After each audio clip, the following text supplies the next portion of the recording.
Boa noite aos irmãos. Vamos começar nosso culto de oração, culto de adoração a Deus. Vamos ler Salmo 148, de 1 a 4 e também o 13. Salmo 148, 1 a 4 e também o 13. Diz assim a palavra do Senhor. Louvai ao Senhor desde os céus, louvai-o nas alturas. Louvai-o todos os seus anjos, louvai-o todos os seus exércitos. Louvai-o sol e lua, louvai-o todas as estrelas luzentes. Louvai os céus dos céus e as águas que estão sobre os céus. Louvem o nome do Senhor, pois só o seu nome é exaltado. A sua glória está sobre a terra e o céu. Amém? Louvemos ao Senhor. Vamos cantar, descansarei.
Boa noite aos irmãos, boa noite crianças. Nós estamos aqui para mais um Momento Kids, onde nós vamos aprender o 5º mandamento, que é honrar pai e mãe. Esse mandamento vem com uma promessa: honra teu pai e tua mãe, como te ordenou o Senhor, o teu Deus, para que tenhas longa vida e tudo te vá bem na terra que o Senhor, o teu Deus, te dá. Deuteronômio 5,16. Conseguimos cumprir esse mandamento quando obedecemos. Isso significa aceitar a autoridade dos nossos pais sobre nossas vidas, pois as regras impostas por eles sempre são para o nosso bem. Em Colossenses 3:20 nos diz: Filhos, o dever cristão de vocês é obedecer sempre ao seu pai e à sua mãe, porque Deus gosta disso. Temos que obedecer mesmo quando não concordamos inicialmente com eles, pois muitas vezes ainda não temos maturidade suficiente para entender determinadas situações, mas que posteriormente entenderemos que sempre foi zelo e cuidado para com as nossas vidas. Deus se alegra quando obedecemos a nossos pais. Conseguimos cumprir esse mandamento quando respeitamos. Isso significa reconhecer quem eles são em nossas vidas e a posição posição que eles ocupam. Em Levítico 19:3, parte A, nos fala: cada um respeite a seu pai e a sua mãe. Devemos sempre ter cuidado da forma como tratamos nossos pais. Devemos tentar sempre consertar os problemas que poderão existir com amor e honestidade. Podemos também demonstrar respeito quando somos gratos por tudo que eles têm feito por nós. Conseguimos cumprir esse mandamento quando cuidamos. Devemos amar e cuidar dos nossos pais sempre, principalmente na velhice. Precisamos garantir que eles possuam uma vida digna ao envelhecer. Em 1 Timóteo 5:8 nos diz: se alguém não cuida de seus parentes, especialmente dos de sua própria família, negou a fé e é pior que um descrente. Nossos pais são prova do cuidado de Deus para conosco e, apesar de serem seres humanos com imperfeições, eles foram investidos de autoridade divina para cuidar da gente e nos manter em segurança. Por isso devem ser honrados sempre. Vamos orar? Senhor Deus, te agradeço pela vida dos meus pais. Oro para que o Senhor continue cuidando do nosso lar e que possamos ser filhos segundo a tua vontade. Nos ensina a amar, respeitar e sempre valorizar a nossos pais. Em nome de Jesus oramos, agradecidos com o perdão dos nossos pecados. Amém, Senhor. Quem aqui sabe que obedecer aos pais é uma ordem de Deus?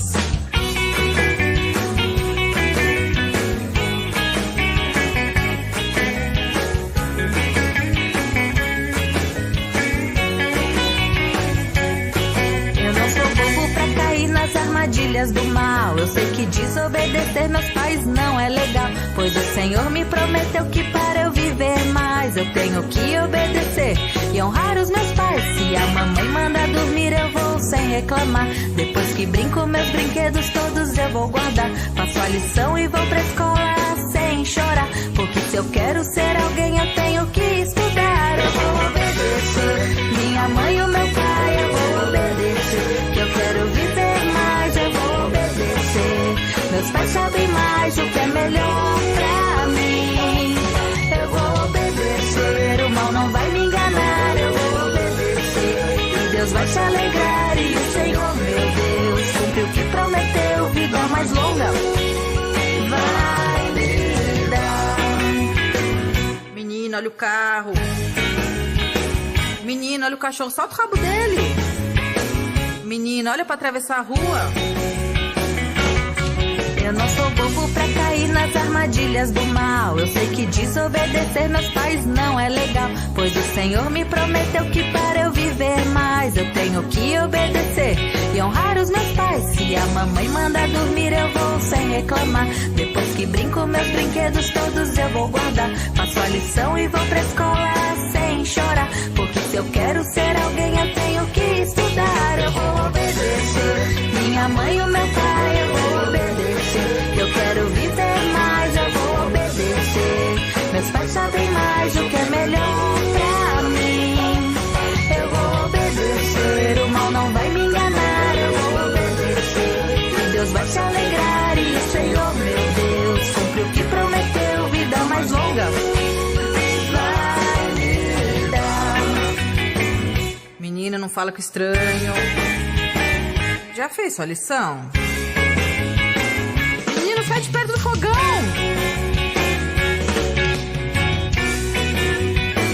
Menino, sai desse computador! Menino, tira o dedo da tomada! Menino, desce já daí!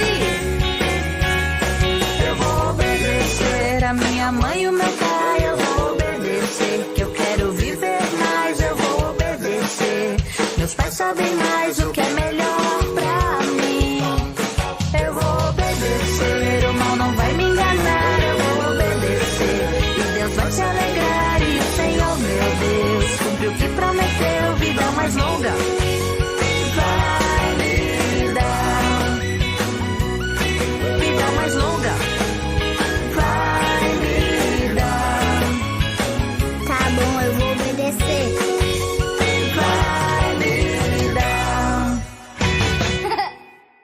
Vamos orar, momento de intercessão, de nos unirmos em oração, unirmos em espírito, pedindo a Deus as suas bênçãos, agradecendo as bênçãos recebidas e clamando a Deus uns pelos outros. Vamos orar.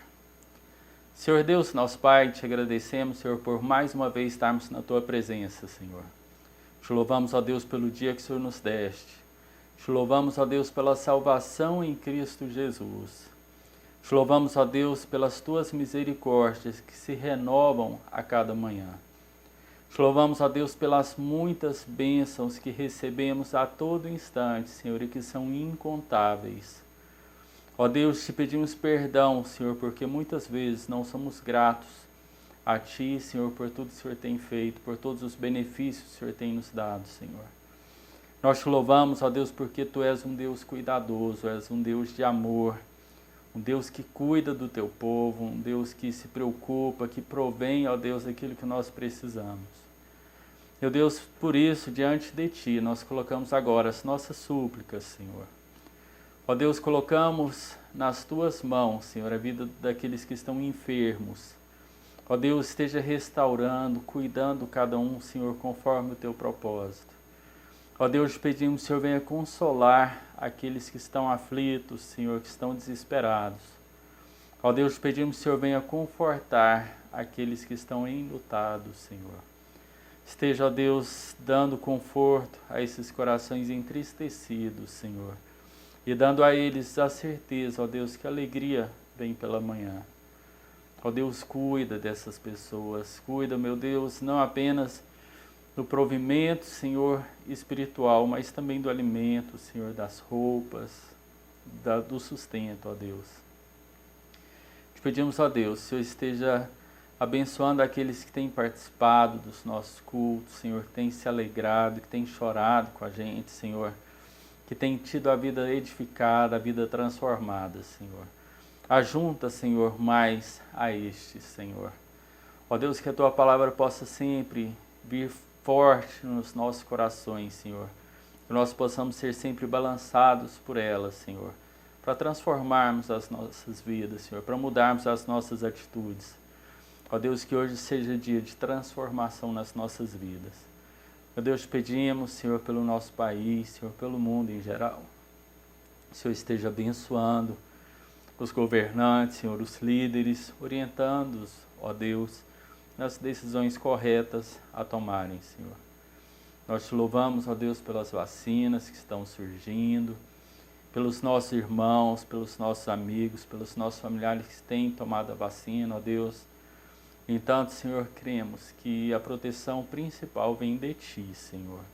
Abençoa, Senhor, para que essas vacinas produzam um efeito esperado, Senhor. Esteja, ó Deus, dando ao pastor Valdomiro, Senhor, Teu direcionamento para que ele possa continuar conduzindo o Teu rebanho, Senhor, nesses dias tão difíceis. Ó Deus, receba o nosso culto, o nosso louvor, a nossa adoração. É isso que te pedimos, agradecido com o perdão dos nossos pecados, Senhor, em nome do Teu Filho amado Jesus. Amém, Senhor.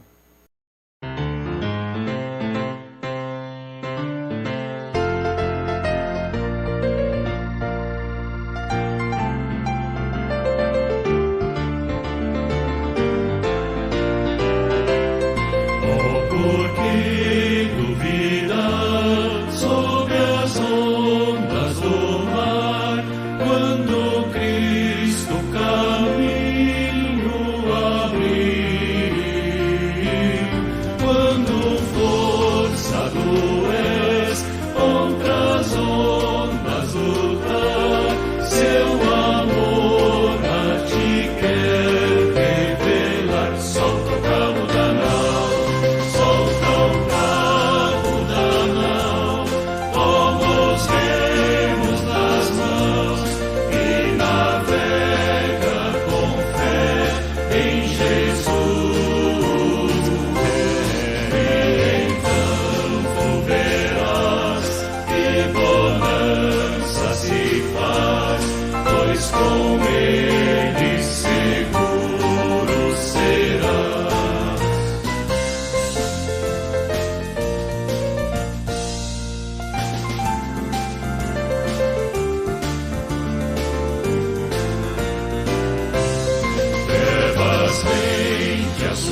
tens fé, Ele ouve, ó crê, mesmo sendo em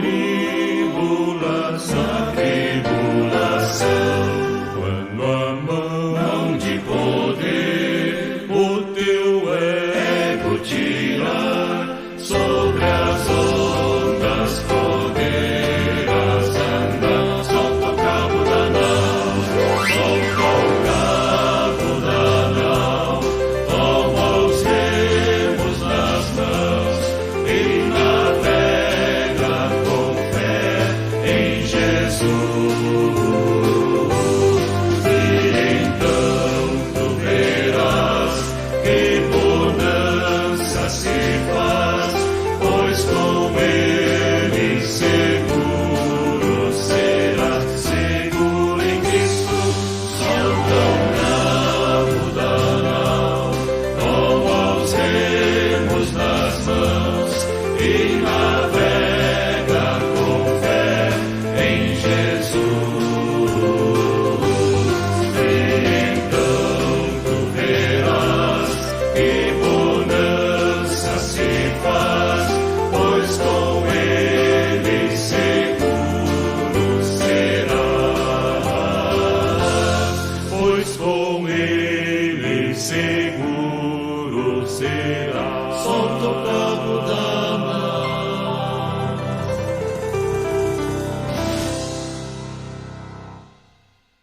Vamos ler Atos, capítulo 9, Atos 18, de 9 a 22, Atos, capítulo 18, de 9 a 22, é o texto que vamos meditar nessa noite. Diz assim a palavra do Senhor. E disse o Senhor em visão a Paulo: não temas, mas fala e não te cales, porque eu sou contigo, e ninguém lançará a mão de ti para te fazer mal, pois tenho muito povo nesta cidade. E ficou ali 1 ano e 6 meses, ensinando entre eles a palavra de Deus. Mas, sendo Gálio procônsul da Acaia, levantaram-se os judeus concordemente contra Paulo e o levaram ao tribunal, dizendo: este persuade os homens a servir a Deus contra a lei. E querendo Paulo abrir a boca, disse Gálio aos judeus: se houvesse, ó judeus, algum agravo, algum crime ou crime enorme, com razão vos sofreria. Mas, se a questão é de palavras e de nomes e da lei que entre vós há, vede-o vós mesmos, porque eu não quero ser juiz dessas coisas.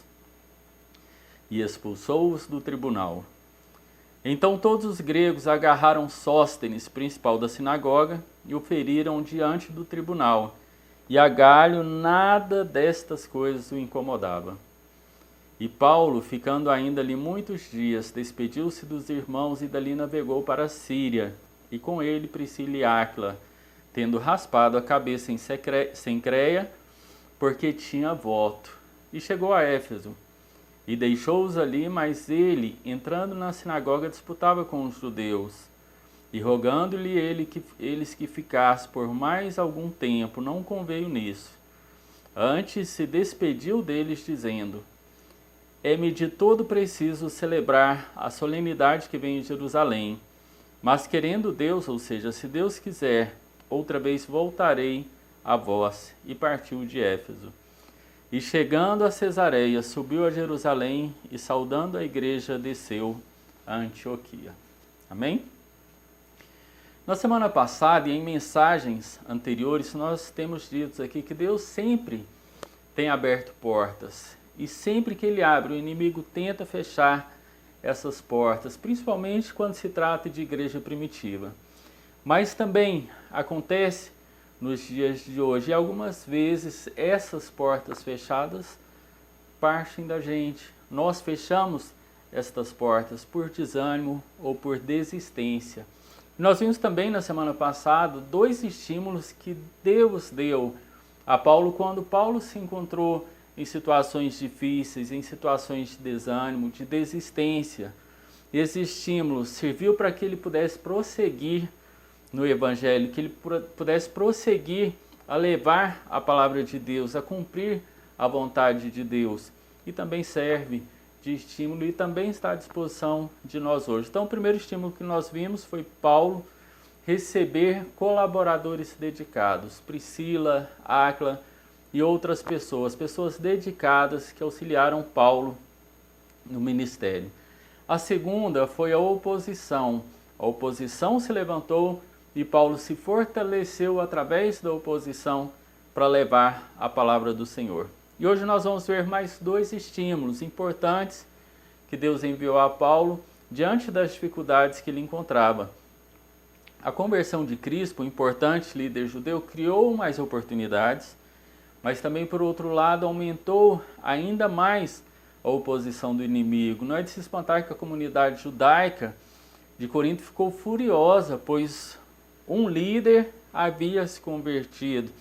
O evangelho tinha alcançado, através de Paulo, um chefe da sinagoga. Então essa comunidade fez todo o possível para se livrar de Paulo, para calar Paulo. E Deus sonda os nossos corações, irmãos. E Paulo não estava passando por um momento fácil, Deus sondou o coração de Paulo. Provavelmente ele estava pensando em deixar Corinto, mas ali o Senhor lhe deu o terceiro estímulo no capítulo de Atos que nós lemos até aqui, que foi palavras de segurança. Palavras de segurança. É uma particularidade do nosso Deus falar conosco. E principalmente quando estamos mais necessitados, Ele nos fala ainda mais. Ele nos diz com ternura, não temas, não temas. E qualquer que seja a circunstância, suas palavras acalmam as tempestades no nosso coração, acalma a nossa mente, acalma a nossa ansiedade quando nós recebemos esse estímulo, palavras de segurança do nosso Senhor. Foi assim que ele deu segurança a Abraão em Gênesis 15, 1, para Isaac em Gênesis 26, 24, para Jacó em Gênesis 46, 3. Foi assim também com Josafá, segundo Crônicas 20, de 15 a 17, com Daniel em Daniel 10, 12 e 19, com Maria também em Lucas 1:30, com Pedro, Lucas 5, 10. É assim também comigo, é assim também com o pastor, é assim também, garanto que muitas vezes, com os irmãos. Com certeza nós recebemos também esse estímulo, palavras de segurança do nosso Senhor. Muitas delas se encontram na Bíblia, como em Hebreus 13, 5 diz assim: sejam vossos costumes sem avareza, contentando-vos com o que tendes. Porque ele diz, não te deixarei, nem te desampararei. Isaías 41, 10, não temas, porque eu sou contigo, não te assombres, porque eu sou o teu Deus. Eu te fortaleço e te ajudo, e te sustento com a destra da minha justiça. Isaías 43, de 1 a 7 diz assim: mas agora sim diz o Senhor que te criou, ó Jacó, e que te formou, ó Israel. Não temas, porque eu te remi, chamei-te pelo nome, tu és meu. Quando passares pelas águas, estarei contigo, e quando pelos rios, eles não te submergirão. Quando passares pelo fogo, não te queimarás, nem a chama arderá em ti. Dei o Egito por teu resgate, a Etiópia e a Seba em teu lugar. Visto que foste precioso aos meus olhos, também foste honrado, e eu te amei, e assim dei os homens por ti, e os povos pela tua vida. Não temas, pois, porque eu estou contigo. Trarei a tua descendência desde o Oriente, e te ajuntarei desde o Ocidente. Direi ao norte, dá, e ao sul não retenhas. Trazei meus filhos de longe, minhas filhas das extremidades da terra. A todos os que são chamados pelo meu nome, e os que criei para a minha glória, eu os formei e também os fiz. Irmãos, são palavras que, após refletirmos nestas palavras, nos apropriamos pela fé que Deus está presente conosco, que Deus está cuidando de cada um de nós. Ele está conosco, assim como esteve com Paulo. Quando era mais novo, um famoso pregador, Campbell Morgan, costumava ler a Bíblia todas as semanas para 2 mulheres já de idade avançada.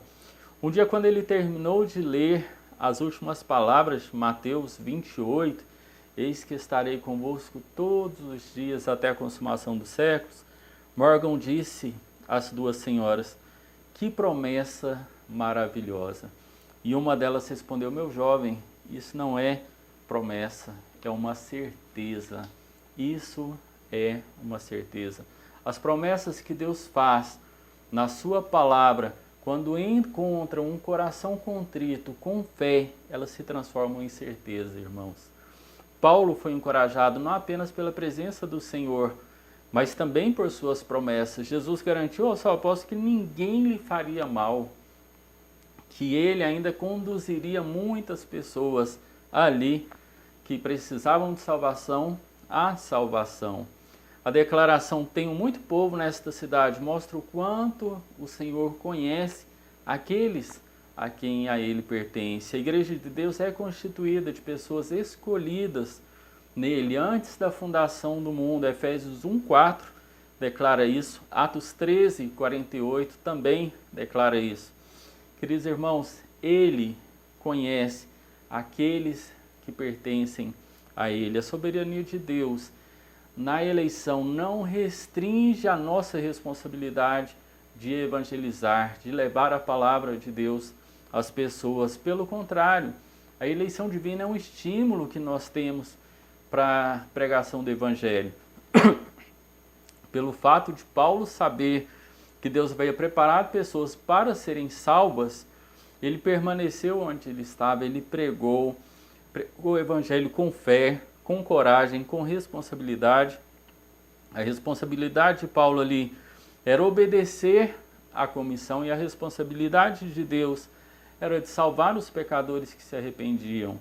Então, se a salvação dependesse apenas de nós, todos os nossos esforços seriam em vão. Toda a nossa palavra lançada, ela seria totalmente em vão, mas ela pertence ao Senhor.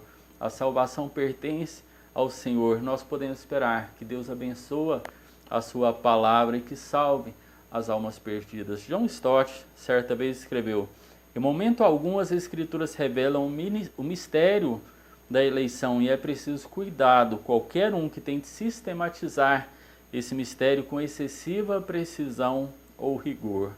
É pouco provável que encontremos uma solução simples para um problema que tem confundido as mentes mais brilhantes da cristandade há séculos. Irmãos, o mais importante é aceitar a verdade de Deus e agir em função dela. Paulo não gastou tempo especulando se tinham os eleitos ou não. Ele sabia da responsabilidade dele, que ele tinha que pregar. Ele não fazia igual muitos cristãos desligados hoje que são bitolados nessa questão. Ele pegou e falou, não, é necessário que eu pregue. Então ele pôs a mão na massa e tentou ganhar almas para Cristo. Não sabemos quem são os eleitos do Senhor, mas sabemos que há um terreno em que é necessário ser lançada a semente, que todo terreno nós devemos lançar a semente, mas nós não sabemos qual terreno vai frutificar, a semente vai desenvolver. Vamos lançar o Evangelho, vamos levar o Evangelho a toda criatura e deixar que o Espírito Santo de Deus faça a parte dele. Mas antes de fazermos isso, é importante nós certificarmos de que nós estamos entre os eleitos de Deus. Em 2 Pedro 1:10 diz assim, por isso, irmãos, procurai com diligência cada vez maior confirmar a vossa vocação e eleição. Jesus disse em Lucas 13 que devemos entrar pela porta estreita. Em outras palavras, o que você mais precisa é da salvação para a sua vida e não ficar especulando quantas pessoas são salvas, quais as pessoas que são salvas. É necessário que a gente primeiro confirme a nossa salvação e aí sim estamos liberados, estamos abertos, estamos capazes de levar as verdades maravilhosas de Deus. Paulo tinha essa convicção e permaneceu em Corinto, sabendo que Deus estava com ele e que pessoas seriam salvas. Apesar da oposição de Satanás, ele ficou lá 18 meses testemunhando, e Paulo experimentou muitas vitórias. A igreja não era constituída de muitos nobres, de poderosos, mas sim de pecadores, cuja vida foi transformada pela graça de Deus. Interessante quando nós vemos como funciona aqui no caso Paulo, né, obedecendo, sabia que tinha pessoas para serem salvas, mas certa vez Deus disse ao profeta que falou assim, olha, você vai pregar e ninguém vai crer. Você vai pregar e ninguém vai crer. E o profeta, em obediência a Deus, pregou. É importante que nós obedeçamos a Deus. Paulo sabia que pessoas seriam convertidas, pregou. Creio que Isaías sabia que pessoas não aceitariam a Deus e pregou mesmo assim em obediência. Lucas relata a chegada aqui de um novo procônsul que encheu os judeus de esperança. Falaram, agora nós vamos tomar conta de Paulo, agora essa situação vai mudar, essa seita cristã ilegal vai acabar. Eles transgrediram a lei atacando Paulo e obrigando que ele comparecesse a um tribunal. Não foi a primeira vez que os judeus fizeram isso, tentar provar que Paulo estava desobedecendo a lei romana, mas a providência de Deus, nesse caso, foi mais uma vez maravilhosa. Os judeus tentaram forçar o procônsul romano a declarar que a fé era ilegal, mas Galho acabou fazendo justamente ao contrário. Ao se recusar a julgar o caso, Galho falou, olha, Roma não vai se envolver nesse problema. E as questões controversas das religiões pertencem a vocês. No que dizia respeito a ele estava dizendo que Paulo e seus discípulos tinham tanto direito a exercer sua religião, a compartilhar com outros como os judeus tinham. Então era direito adquirido que eles tinham. Quando nosso Deus declara palavras de segurança, nós devemos receber, irmãos, esse incentivo, como Paulo recebeu, confiante que Deus nos honrará, assim como ele honrou a confiança e a obediência de Paulo. E o quarto incentivo, e o segundo na noite de hoje, que nós vemos nos versos lidos até aqui, é a vontade de Deus. Somente um cristão maduro tem o discernimento do quanto é estimulante para nós sabermos, conhecermos a vontade de Deus. E não é apenas uma bênção para nós, mas também para a vida das outras pessoas. Quando Paulo, no verso 21, diz, se Deus quiser, ele não está dizendo como muitas pessoas dizem, se Deus quiser, nós faremos isso. Se Deus quiser, faremos aquilo. Não está falando da boca para fora, não está falando por hábito, sem pensar, mas era um lema que ele tinha no seu coração. Era uma das forças e estímulos que ele levava na vida e no ministério. Conhecer a vontade de Deus é uma das bênçãos da vida cristã. Obedecer à vontade de Deus é um privilégio para o crente. Em algumas de suas cartas, Paulo afirma ser chamado pela vontade de Deus para ser apóstolo de Jesus Cristo, e no momento mais crítico de sua vida e ministério, ele declarou lá em Atos 21:14, faça-se a vontade do Senhor. Irmãos, depois de 18 meses de ministério, cumprindo a vontade de Deus, Paulo entendeu que a vontade de Deus para ele ali em Corinto já havia findado e que já era hora de voltar para a sua igreja Antioquia.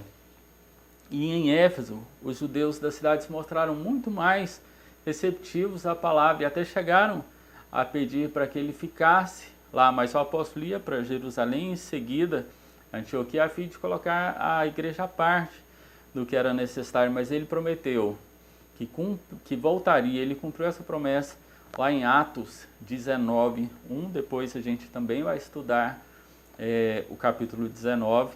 Então Paulo desejava chegar a Jerusalém ali para uma das festas anuais, que teria a oportunidade de conhecer líderes judeus importantes, vindos do Império Romano, e principalmente, irmãos, de testemunhar a eles, de ministrar aos cristãos judeus que também haviam voltado à terra natal. Sobre as festas, Paulo ensinou claramente que a observância a elas não era uma forma de obter a salvação, nem parte essencial da santificação. Os cristãos têm liberdade de seguir a sua consciência, obviamente, desde que essa liberdade nós tenhamos a consciência de que o Espírito Santo está presente conosco, que nós estamos transbordando do Espírito. Aí sim a nossa consciência será dirigida pelo Senhor. Nós temos visto isso aí na Escola Bíblica Dominical, que nós somos capazes de discernir as coisas quando estamos na presença do Senhor, quando estamos cheios do Espírito, quando estamos derramando da presença do Espírito. E o nosso texto de hoje, ele finaliza dizendo que ao chegar em Cesareia, Paulo subiu a Jerusalém e saudou os cristãos da cidade e em seguida foi a Antioquia e relatou à sua igreja a origem de tudo o que Deus havia feito em sua segunda viagem missionária. Paulo havia passado pelo menos 2 anos fora de Antioquia e sem dúvida os cristãos de lá estavam ansiosos para ouvirem e verem as bênçãos que Deus tinha feito na vida de Paulo entre os gentios. E queridos, como nós dissemos na quarta passada, sempre é cedo demais para desistir. Paulo não desistiu, principalmente sabendo que Deus nos estimula através de colaboradores dedicados que Ele coloca na vida da igreja para ajudar os líderes, através das oposições, as dificuldades que Ele levanta, que Ele permite que sejam levantadas para que nós possamos nos fortalecer, nos unirmos, através também de palavras de segurança, de confiança de que a presença do Senhor é certa conosco e principalmente através da vontade de Deus. Desde o dia da conversão de Paulo, ele se preocupou em fazer a vontade de Deus, em conhecer a vontade de Deus, em obedecê-la. Nos versos 5b e 6 de Atos 9 diz assim: Eu sou Jesus a quem tu persegues, duro é para ti recalcitrar contra os arguilhões. E ele, tremendo e atônito, disse, olha a palavra de Paulo, Senhor, que queres que eu faça? Que queres que eu faça? Qual é a tua vontade, Senhor? Qual é a tua vontade para a minha vida? Qual é a tua vontade para a minha família? Qual é a tua vontade para a tua igreja? Nós devemos viver para a glória de Deus e para que a vontade dele se cumpra em nós. Finalizando, Dr. Wilfred Greenfield, quando estudante de medicina, ele teve o curso da sua vida mudado por uma pregação de Moody. Ele relata essa experiência no livro Boiando numa Geleira, quando ele conta a seguinte experiência. Atendendo a um chamado urgente para ir a cerca de 60 milhas de distância, ele saiu de trenó numa manhã de domingo de Páscoa. Ele saiu ao trabalho missionário. O gelo já estava derretendo nas geleiras e ele verificou que dentro em breve ele e seus cães estariam sendo levados para o Oceano Atlântico. A morte rondava de perto. A noite chegou e então veio à sua memória um hino que ele havia aprendido na Escola Bíblica Dominical, de autoria de Charlotte Elliott, intitulado Seja Feita a Tua Vontade.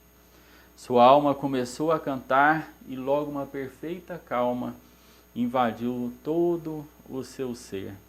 Estava nas mãos de Deus. Na manhã seguinte, ele foi salvo.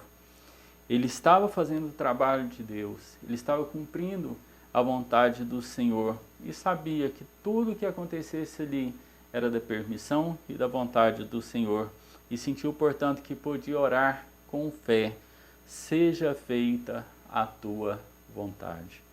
Que Deus faça a vontade dele na sua vida, na minha vida, nas nossas vidas, que nós sejamos obedientes, submissos a essa vontade, porque a palavra de Deus diz que a vontade dele é boa, perfeita e agradável. Que possamos fazer a vontade do Senhor, que possamos receber as palavras de estímulo, de salvação, de consolo, de ânimo, a palavra de esperança do Senhor, acolhê-las no nosso coração e viver obedecendo até o dia que sejamos chamados à presença dele. Que Deus esteja abençoando a cada um dos irmãos que participaram conosco, seus familiares, que nós possamos nos reunir novamente, presencialmente e online, para aqueles que não podem ir, no domingo pela manhã às 9 horas da manhã, no domingo à noite às 19 horas. Esses são os nossos cultos presenciais, que também são transmitidos online.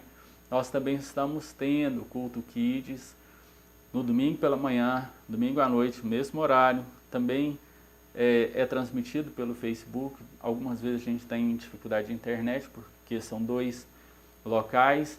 São vagas apenas para 6 crianças, devido à questão da segurança. Então, se você quer que seu filho participe, se inscreva aí, para que ele possa participar do culto presencial, você também participando do culto presencial lá no templo da Igreja Batista Vida e Paz, ali no bairro Wilda. Que Deus esteja abençoando a sua noite, a sua família.